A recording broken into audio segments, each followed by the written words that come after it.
आचार्य जी online.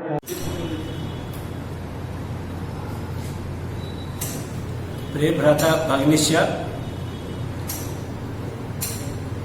परीक्षाया कृते एक पाठशेषमस्ति। पाठ्यक्रमे वर्ण वियोजनम वर्ण संयोजनम विषयमस्ति। वर्ण वियोजनम वर्ण संयोजनम अर्थास्ति कोऽपि शब्दः संस्कृते अस्ति वा कोऽपि भाषायाम् अस्ति शब्दः स्वर वर्ण व्यंजन सहयोगेन निर्माणं भवति। तो वर्ण वियोजने एक कार्यम् अस्ति शब्दस्य विखण्डनं करोतु। स्वर पृथक् व्यंजन पृथक्। स्वर वर्ण से दो विधा अस्ति लेखनस्य।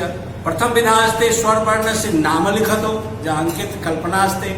द्वितीय विधा अस्ति स्वर वर्ण से प्रतिनिधि रूपेण चिन्ह से व्यवस्था अस्ति। यदि हर्षविकार अस्ति तो हर्षविकार अस्ति अथवा हर्षविकारस्य चिन्ह अस्ति। कोऽपि माध्यमेन भवान् स्वर्वर्णस्य पृथकं कर्तुं शक्नुवन्ति।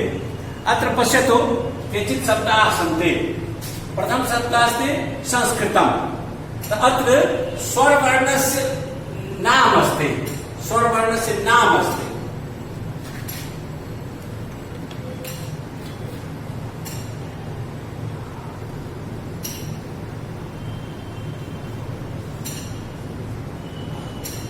अत्र स्वरवर्णस्य नाम अस्ति, किन्तु अत्र पश्यतु स्वरवर्णस्य चिह्न अस्ति। अत्र क्य क्य ज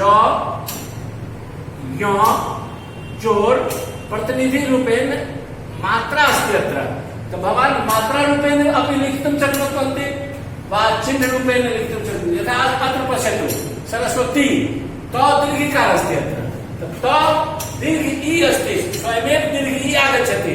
भवान् अस् स्थाने अस् प्रकार से अपि लिखितुं शक्नुवन्ति, किन्तु अत्र यः व्यवस्था अस्ति अत्र स्वयं दीर्घ ई आगच्छति। तो पश्यतु स दन्त स अनुस्वार अ पूर्णवर्ण अस्ति। स अनुस्वार अ जोड़ पुनः अर्धस्वर अर्धव्यञ्जन अस्ति। तो स अस्मिन् वर्णे स्वरं नास्ति। अस्तु स हलन्त मात्रमस्ति। अत्र अवर्णस्य व्यवस्था नास्ति।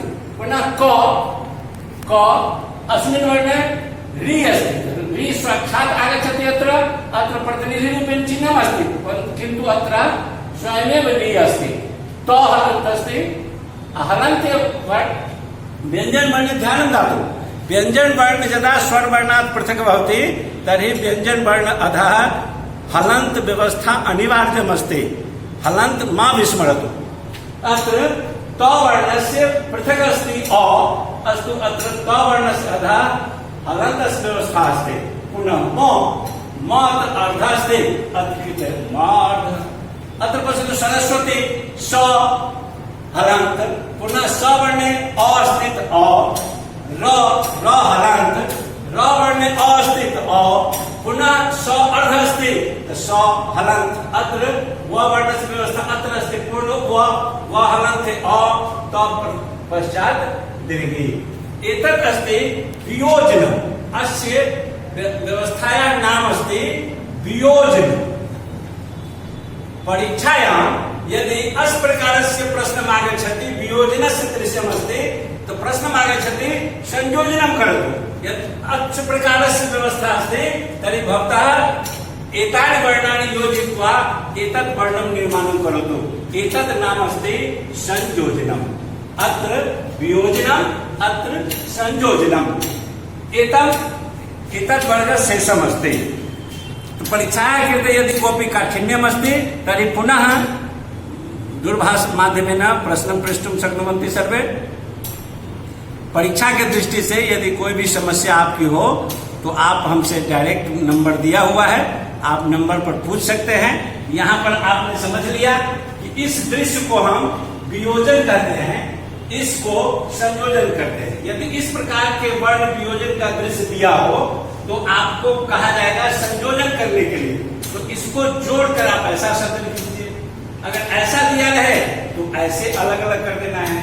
सभी व्यंजन वर्णों में से स्वर वर्ण को हटा करके पृथक पृथक दिखाना वर्ण वियोजन कहलाता है। और पृथक पृथक स्वर और व्यंजन वर्णों को जोड़ करके शब्द बना देना वर्ण संयोजन कहलाता है। ध्यान रखने की बात है कि जब भी आप वर्ण वियोजन करेंगे तो वर्ण वियोजन में स्वर वर्ण जो ही हटाएंगे तो व्यंजन वर्ण के नीचे हलंत देना अनिवार्य है। एक विषय अनिवार्य। दूसरा विषय अनिवार्य ये ध्यान में रखना है कि यदि वर्ण को आप हटाते हैं तो स्वर वर्ण के लिखने की दो विधि है। आप स्वर वर्ण को सीधा भी लिख सकते हैं, स्वयं स्वर वर्ण आ जाएगा, जैसे दीर्घ ई है तो दीर्घ ई लिख दीजिए, नहीं तो दीर्घ ई के स्थान पर आप दीर्घ ई की मात्रा भी लिख सकते हैं। आपके अंदर जो सुविधा हो आप मात्रा भी लिख दीजिएगा तो समझा जाएगा कि आप वर्ण वियोजन जानते हैं। मात्रा नहीं भी लेके साक्षात स्वर लिख दीजिएगा फिर भी समझा जाएगा कि आप वर्ण वियोजन जानते हैं। तो ये आपका परीक्षा के दृष्टिकोण से यह वर्ण वियोजन और संयोजन का वीडियो है। इसके साथ ही एक पीडीएफ लिंक है जिसमें आपको भिन्न भिन्न प्रकार के जो ऐसे है या निबंध है या पत्र है वो पहले भी भवेशाचार्य जी के माध्यम से गया हुआ है। जिन लोगों के पास नहीं पहुंचा हो वो इस वीडियो के अंत में पीडीएफ को खोल के देख सकते हैं और परीक्षा के दृष्टिकोण से अपनी तैयारी कर सकते हैं। परीक्षा निर्धारित है और आपसे आग्रह है कि आप परीक्षा के दृष्टिकोण से विद्यालय के द्वारा जो निर्देश दिया हुआ है उसका परिपालन करते हुए परीक्षा अपने घर पर देंगे। धन्यवाद।